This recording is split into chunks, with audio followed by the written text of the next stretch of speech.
कानवा के बलिया। अच्छा लागता कि पागल क दियो उठावा के ललिया।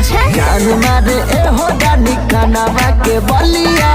लागता कि पागल क दियो उठावा के ललिया।